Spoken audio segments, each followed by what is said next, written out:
বাজে 2টা। কুচকুচে কালো অন্ধকার, কুকুরের ঘেউ ঘেউ আওয়াজ। একদল যুবক একটা কবরস্থানের পাশ দিয়ে যাচ্ছিল। তো যাওয়ার সময় ওই যুবকেরা তাদের জীবনে নামাজ, রোজা, আল্লাহর ভয় কোনো কিছুই ছিল না। তারা শুধু মোবাইলের মধ্যে নাচ, গান, এরপর আপনার টিকটক, মেয়েদের ছবি, হারাম অশ্লীল কাজের মধ্যে তারা লিপ্ত থাকতো। তো একদল যুবক একদিন গ্রামের এক কবরস্থানের পাশ দিয়ে যাচ্ছিল।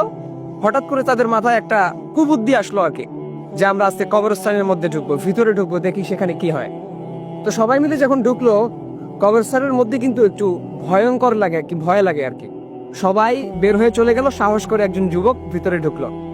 ঢুকে সে যখন কবরস্থানের ঠিক ভিতরে ঢুকে গেল, তখন কে যেন তাকে ডেকে বলল, তুমি কি জানো যে এই কবরের এবং এই মাটির নিচে যারা বাস করে, মাটির নিচে যাদেরকে রাখা হয়েছে তাদের কি অবস্থা? তুমি কি এই বিষয়ে অবগত আছো? তুমি কি জানো? যুবক ভয় খেয়ে গেল। সে চারিদিকে ছোটাছুটি করতে লাগলো, চারিদিকে দেখতে লাগলো যে আওয়াজটা কে দিয়েছে। সে বুঝতে পারলো যে আওয়াজটা গায়েবী ভাবে আসছে। সে যখন বলল যে কে আওয়াজ দিচ্ছে, হঠাৎ করে একটা কবর থেকে সে দেখতে পেল, একটা কবর থেকে একজন লোক উঠলো, যার চেহারা নেই কিন্তু তার চক্ষুগুলো লাল বর্ণের ছিল। সে এসে বলল যে আমি সেই আত্মা, যে আত্মা আমি দুনিয়ার মধ্যে থাকতে অশ্লীল কাজের মধ্যে লিপ্ত ছিলাম, হারামের মধ্যে লিপ্ত ছিলাম, সবসময় হেডফোন কানের মধ্যে দিয়ে ঘুরতাম, গান বাজনা শুনতাম, কনসার্টের মধ্যে যেতাম, আমি নাচ গানের মধ্যে লিপ্ত থাকতাম, মেয়েদের হারাম ছবি নিয়ে পড়ে থাকতাম।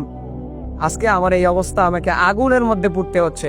তুমি যদি এই অবস্থায় থেকে থাকো, তাহলে তুমি তোমার রবের দিকে এখনই ফিরে যাও, এখনই তুমি তওবা করো, নয়তো আমার মতো তোমাকেও আগুনের মধ্যে পুড়তে হবে।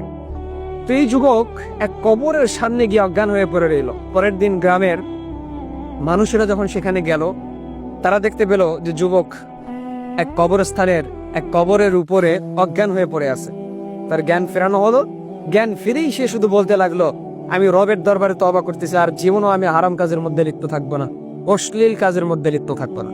তো এই কাহিনী থেকে আমি আপনাদেরকে এতটুকু বোঝাতে চাচ্ছি যে ভাই, দুনিয়ার লোভ লালসা, দুনিয়ার মহাব্বত কিন্তু খানিকক্ষণের জন্য। আপনাকে কিন্তু ফিরতে হবে রবের দরবারে। দুনিয়ার মৌজ মস্তি এটা খানিকক্ষণের জন্য, আখেরাত আপনার চিরস্থায়ী, সেটাকে নিয়ে আপনাকে ভাবতে হবে। আপনাকে ভাবতে হবে যে আপনি ফিরে যাবেন রবের দরবারে। আপনাকে ভাবতে হবে যে আপনার সৃষ্টিকর্তা আপনার জন্য একটা নির্দিষ্ট সময় পর্যন্ত আপনাকে দুনিয়াতে রাখবেন। তো জন্য ভাই, এখনো সময় আছে আপনাদের যে রবের দরবারে ফিরে যান, তওবা করেন। দুনিয়ার লোভ লালসা, গান বাজনা, হারামের মধ্যে লিপ্ত থাকা, অশ্লীল কাজের মধ্যে লিপ্ত থাকা, মেয়েদের ছবি নিয়ে পড়ে থাকা, এগুলো থেকে আপনি নিজেকে হেফাজত করেন। সুদ, ঘুষ, জেনা, ব্যভিচার, এগুলো থেকে আপনি বের হয়ে আসেন, রবের দরবারে ফিরে যান। এখনো আপনার সময় আছে। আজরাইল আলাইহিস সালাম যদি আপনার কাছে চলে আসে, তো আপনার 1 সেকেন্ডও আপনাকে সময় দিবে না, আপনার নির্দিষ্ট সময়ে সে আপনার জান কবজ করবে। তো এই জন্য কবরের কথা যখন আপনি স্মরণ করবেন, তখন আপনার মনের মধ্যে কিন্তু রবের ভয় ঢুকে যাবে। আজকে আমরা কবরের কথা স্মরণ করতে চাই না। আমরা স্মরণ করতে চাই না রবের কথা, আমরা স্মরণ করতে চাই না জাহান্নামের কথা, স্মরণ করতে চাই না কবরের আযাবের কথা।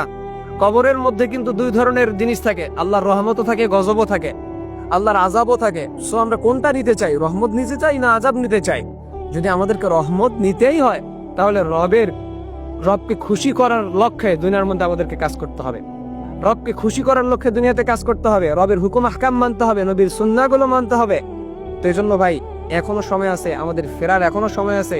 আমরা যেন রবের দরবারে ফিরে যাই, তার কাছে তওবা করি। ইনশাআল্লাহ আমরা আশাবাদী যে আল্লাহ পাক রব্বুল আলামিন আমাদেরকে মাফ করে দিবেন ইনশাআল্লাহ। তো এই জন্য সবার প্রতি শুধু এতটুকু অনুরোধ যে এখনো সময় আছে, আমরা রবের দরবারে ফিরে যাই। গান বাজনা এবং অশ্লীল কাজ থেকে আমরা যেন হেফাজত থেকে আল্লাহ